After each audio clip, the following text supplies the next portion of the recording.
The Christian religion is one of the most important legacies of ancient Rome. Christians are followers of Jesus Christ, who was put to death on a Roman cross in the 1st century CE. Christians believe that Christ was the Son of God, that God sent him to earth to save people from their sins, and that he rose from the dead after his crucifixion. Initially, the Romans persecuted Christians for their beliefs, yet the new religion continued to spread. In 313 CE, the Emperor Constantine issued a decree that allowed Christians to practice their religion freely.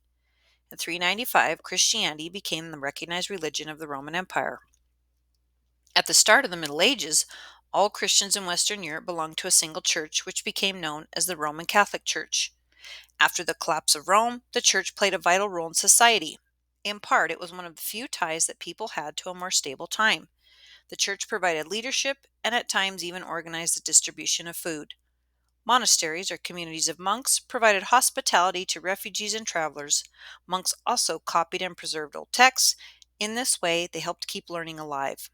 The spread of monasteries and the preaching of missionaries helped bring new converts to the Christian faith. Over time, church leaders in Western Europe developed an organization that was modeled on the structure of the old Roman government. By the High Middle Ages, they had created a system in which all members of the clergy had a rank. The Pope, who was the Bishop of Rome, was the supreme head of the Roman Catholic Church. He was assisted and counseled by high-ranking clergymen called cardinals. Cardinals were appointed by the Pope and ranked just below him in the church hierarchy. Archbishops came next. They oversaw larger important areas called archdioceses. Below them were bishops, who governed areas called dioceses from great cathedrals. And within each diocese, local communities called parishes were served by priests. Each parish had its own church building. During the Middle Ages, the church acquired great economic power. By the year 1050, it was the largest landholder in Europe. Some land came in the form of gifts from monarchs and wealthy lords. Some land was taken by force. The medieval church added to its wealth by collecting a tithe or tax. Each person was expected to give 1/10 of his money, produce, or labor to help support the church. The church also came to wield great political power. Latin, the language of the church, was the only common language in Europe. Church officials were often the only people who could read. As a result, they kept records for monarchs and became trusted advisors. At times, the church's power brought it into conflict with European monarchs. One key struggle involved Pope Gregory VII and King Henry IV, the Holy Roman Emperor. Gregory was elected pope in 1073. An ambitious leader, he undertook several reforms, such as forbidding priests to marry and outlawing the selling of church offices. He also banned the practice whereby kings could appoint priests, bishops, and the heads of monasteries. Only the Pope, said Gregory, had this right. Gregory's ruling angered Henry IV. Like rulers before him, Henry considered it his duty to appoint church officials. He called a council of bishops and declared that Gregory was no longer pope. Gregory responded by excommunicating Henry. This meant Henry was thrown out of the church and therefore could not gain salvation. Gregory also said that Henry's subjects were no longer obliged to obey him. The Pope's influence was so great that Henry begged forgiveness and was readmitted to the church. For the moment, his action mounted to recognizing the Pope's authority even over an emperor. But future rulers and popes would resume the fight over the rights of the church versus those of the state. Most people in medieval Europe believed in God and an afterlife in which the soul lives on after a body's death. The church taught that people gain salvation, or entry into heaven and eternal life, by following the church's teachings and living a moral life. Failing to do so condemned the soul to eternal suffering in hell. To believers, hell was a real and terrifying place. Its torments, such as fire and demons, were pictured in vivid detail in many paintings. The church taught its members that receiving the 7 sacraments was an essential part of gaining salvation.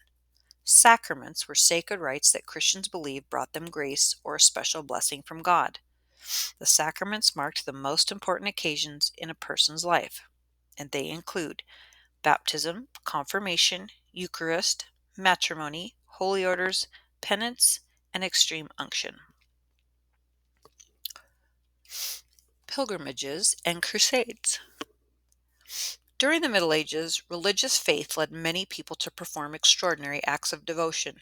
For example, most Christians hope to go on a pilgrimage at some point in their lives. Pilgrims traveled long distances to visit holy sites such as Jerusalem, where Jesus Christ was killed, and Rome. They also visited churches that housed relics, such as the cathedral at Canterbury, England. Pilgrims went on these journeys to show their devotion to God as an act of penance for their sins or in hopes of being cured of an illness.